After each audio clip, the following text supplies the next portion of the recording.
The rain was relentless that night in Seattle, mirroring the storm brewing inside me. Leopold, a 44-year-old architect, had always considered myself a man of logic, of structure, of unwavering principles. My life with my wife, Beatrice, was built on what I thought was an unshakable foundation of love and mutual respect. We had been together for 15 years, a testament, I believe, to our enduring connection. We met at a design conference in Chicago.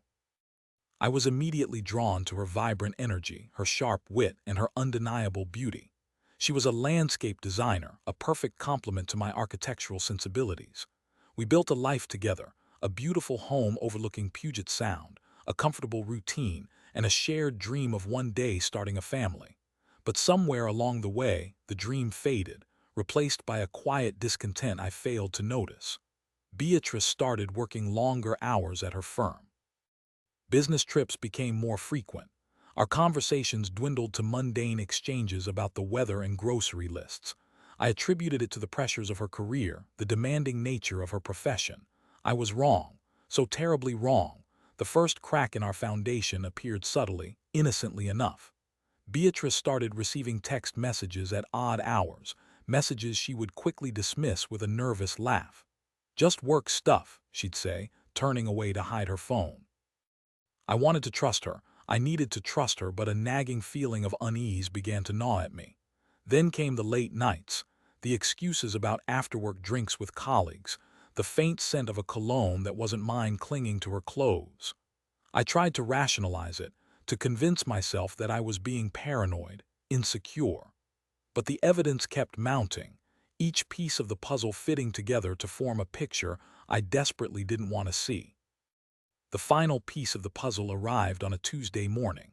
I was working from home, nursing a nasty cold when the doorbell rang.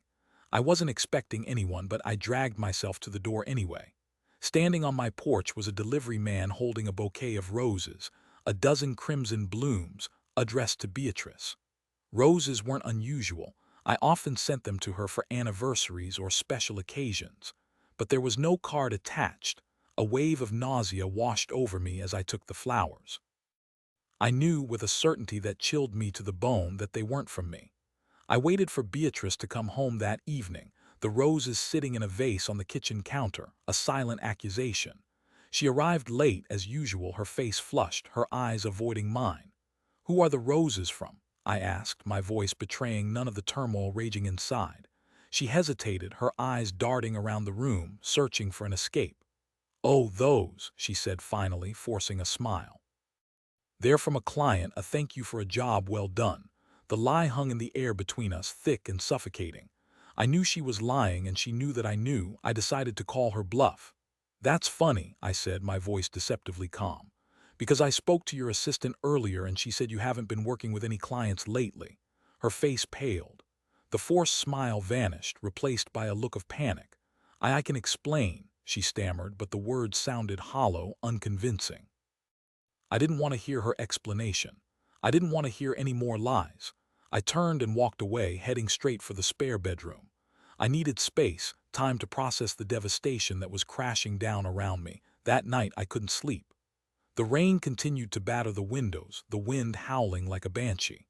I tossed and turned, my mind racing, replaying every moment of the past few months, searching for clues I had missed, red flags I had ignored. I felt like a fool, a blind, trusting fool who had been played for a sucker. In the morning, I decided to take matters into my own hands. While Beatrice was at work, or wherever she was actually spending her time, I decided to do some digging. I started with her phone. I knew her password, a combination of our anniversary date and our dog's name. I felt a pang of guilt as I unlocked it, a sense of violating her privacy. But the need to know the truth outweighed any moral qualms I might have had.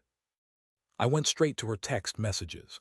There were hundreds, maybe thousands, of messages exchanged with a number I didn't recognize. The name attached to the number was Jasper. I started scrolling through the messages, my heart pounding in my chest. It didn't take long to find what I was looking for. "I can't wait to see you tonight," one message read. "I'm counting down the minutes." "Me too," Beatrice replied. "I miss you so much. This has to stop soon. I can't keep lying to Leopold." The words hit me like a physical blow. Leopold. She was referring to me by my name, as if I were some distant acquaintance, not her husband, the man she had vowed to love and cherish. I scrolled further through weeks, months of messages, each one a dagger twisting in my heart.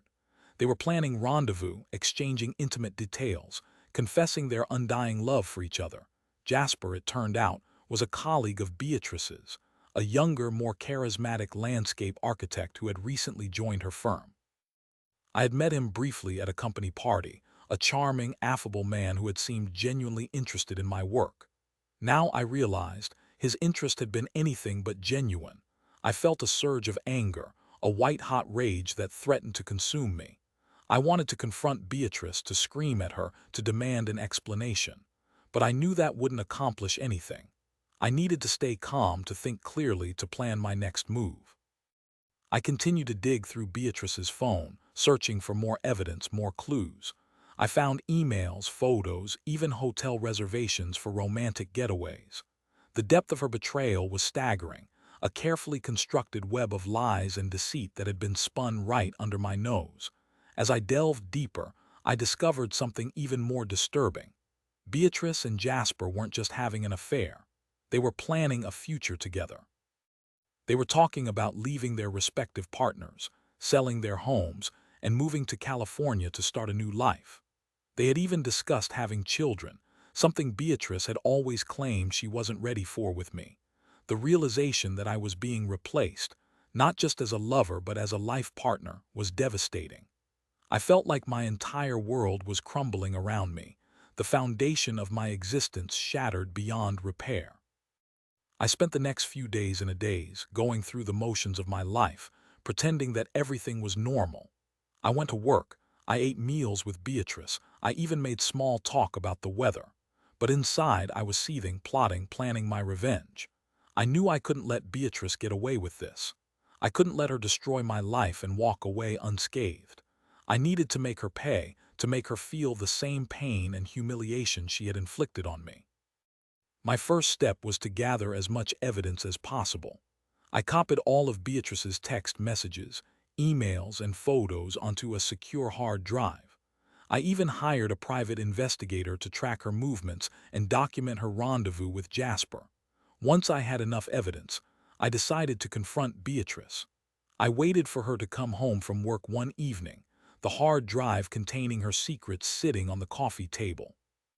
She walked in looking tired and stressed and immediately went to the kitchen to pour herself a glass of wine. "We need to talk," I said, my voice calm but firm. She turned around, her eyes widening slightly. "About what?" she asked, feigning innocence. "About Jasper," I said, watching her face carefully. Her expression didn't change, but I could see a flicker of fear in her eyes. "I know everything, Beatrice. I know about the affair, the lies, the plans to run away to California." She didn't deny it. She couldn't. The evidence was overwhelming. Instead, she burst into tears, begging for my forgiveness. "I'm so sorry, Leopold," she sobbed. "I never meant to hurt you. It just happened. I don't know what came over me. I wasn't buying it." Her tears were crocodile tears, a desperate attempt to manipulate me to avoid the consequences of her actions. "Save your tears, Beatrice," I said coldly. "They don't mean anything to me anymore." I told her I wanted a divorce. I told her I wanted her out of my house, out of my life. I told her I was going to expose her affair to her family, her friends, her colleagues. I wanted to destroy her reputation, to make her pay for what she had done to me. She pleaded with me, begging me to reconsider. She promised to end the affair, to go to therapy, to do whatever it took to save our marriage. But I was done. The trust was gone, the love was gone, the respect was gone. There was nothing left to salvage. The divorce was messy and acrimonious. Beatrice fought me every step of the way, trying to minimize her losses. But I had the evidence, the truth on my side. In the end, she got nothing. I kept the house, the car, the savings. She was left with nothing but her guilt and shame, but my revenge didn't stop there. I also exposed Jasper's affair to his wife, Elodie. She was devastated, of course, but she was also grateful to know the truth. She divorced Jasper and took him for everything he had. Beatrice and Jasper did eventually move to California, but their relationship didn't last. They were both miserable, haunted by their past actions. They broke up within a year, leaving them both alone and broken. As for me, I spent the next few years rebuilding my life. It wasn't easy. The pain of Beatrice's betrayal lingered for a long time, but I eventually healed. I learned to trust again, to love again. I even found happiness with someone new, a kind, compassionate woman who valued honesty and loyalty above all else. Looking back, I don't regret my actions. I believe that Beatrice deserved everything she got. She made a choice, a selfish, destructive choice, and she had to face the consequences. And while revenge may not have brought me lasting happiness, it did bring me a sense of closure, a sense of justice. It allowed me to move on with my life, to leave the past behind and embrace the future. The rain has stopped now. The sun is shining, casting a golden glow over Puget Sound. I'm sitting on my porch, sipping a cup of coffee, feeling a sense of peace I haven't felt in years. The storm has passed. The foundation has been rebuilt, stronger and more resilient than before. And I am finally free.